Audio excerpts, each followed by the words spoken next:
CountryWide CONNECT, connecting farmers and growers to what they need to know to grow. Your daily innovative rural show with Andy Thompson and Sarah Perriam-Lampp. Waiting on the line right now, and he's got up early for us. He's coming back from Bali, is the Minister of Emergency Management and Recovery, Mark Mitchell. Hopefully he's there. Mark, thank you so much for your time. Really do appreciate it. What's the latest information that you've got, emergency management, on this cyclone as it comes through the North Island on Sunday? Yeah, morning, gentlemen. Can you hear me okay? Yeah, we've got you perfectly, mate. Really appreciate it. Thank you so much. I know you... No problem at all. It's a bit dynamic here because I'm on my way down to the airport from Army in Bali, so we had to leave about 5:30 this morning to sort of get there, so I apologise for that. But no, look, the latest update is I spoke with Job Price, our National Director, this morning. Not much has changed, guys. We've got the cyclone Vianau that's heading our way, sort of anticipating about midnight Saturday night that it'll start to hit the upper North Island, although actually the latest modelling showing that maybe the upper north may not be hit that hard. It'll sort of be the lower north where it'll start and then sort of head through Auckland, Coromandel, Bay of Plenty, Hawke's Bay, sort of right down the east coast. And then sort of like the last weather event sort of come back up the middle again. So we're preparing for, certainly the entire North Island is going to be impacted in some way, shape or form, and probably the top of the South Island as well. Mark, are we looking potentially at a Gabriel type event here? I think that's what is very fresh in people's minds, and if that's the case, we do know that that people need to move, right? Yes, they do. And look, there's the best response to these events is a whole of society. People taking personal responsibility, but of course, central government, local government has got a massive role to play in terms of preparation, making sure that we're pre-positioning the right people in the right place and that we're the best prepared to deal with this. Look, I don't want to be alarmist because, but this is going to be a significant event. It is a Category 2. And so we do have to be prepared, but we've got time to be able to do that. And the whole system is responding and acting. And so I'm confident that we will be in a very good place as a country to be able to deal with it. But as you've highlighted, there's a large degree of personal responsibility, is that sometimes it's us being Kiwis, it's glass half full and she'll be right, mate. We can't afford to have that attitude when we're dealing with these extreme weather events. So people who have been flooded, particularly in those areas in recent years, you would have to be expecting something similar, wouldn't you?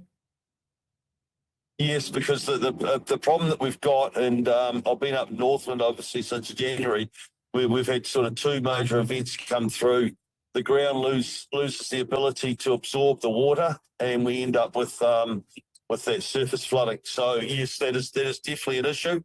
There's lots of things people can do, just sort of clear their own drains, make sure they've got a pack ready to go if they have to leave quickly, get themselves moved early if they feel like, there's a possibility they could be inundated, flooded, move early, particularly before it gets dark.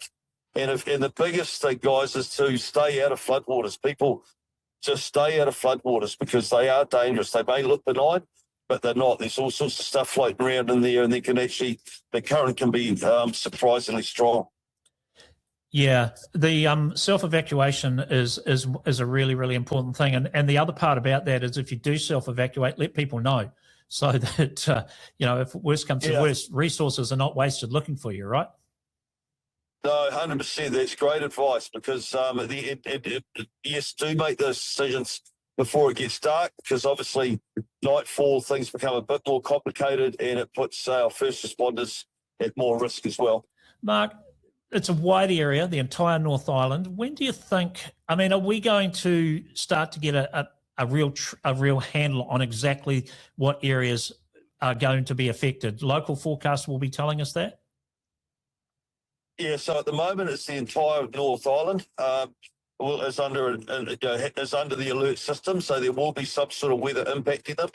The worst of it at the moment is looking like lower Northland, Auckland, Coromandel, Bay of Plenty, sort of right down our eastern seaboard, Hawke's Bay, to Wellington. But the entire North Island at the moment is covered with alerts, and but the worst of it at the moment is predicted to sort of start, like I said, sort of lower Northland. Mark, one of the things that unfortunately we're getting quite used to this, particularly up in our friends into the north, they seem to be getting hit relatively regularly. Us on the west coast and the South Island here don't seem to be too bad. But there was a big review after Gabrielle. Are you happy with the response after the Gabrielle review that's come in for emergency management? Are you starting to see some changes in the structure and the way these events are being managed? Yes, so without a doubt. So Jerry Batter Prize report came back to me after Gabriel, and to be honest with you, the whole system they weren't necessarily waiting for the report, but already started making changes. That was at both central and local government level. I'd have to say that we are really, the response been outstanding right from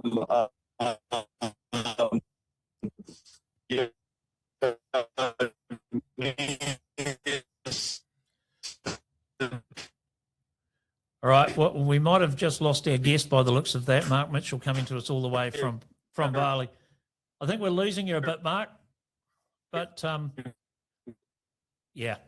Okay, Cody. I think we'll we'll lose him. We've lost him there. Hey, look. So that was great to have Mark Mitchell, the Minister of Emergency Management and Recovery, on the line. His advice very much is, if you have any worries about flooding or where you are, self-evacuate, move. It's a very quick storm. It's going to be less than 24 hours or 24 to 48 hours kind of scenario. So get out of harm's way. Don't risk it. CountryWide Connect. Connecting farmers and growers to what they need to know to grow. Your daily innovative rural show with Andy Thompson and Sarah Perriam-Lampp.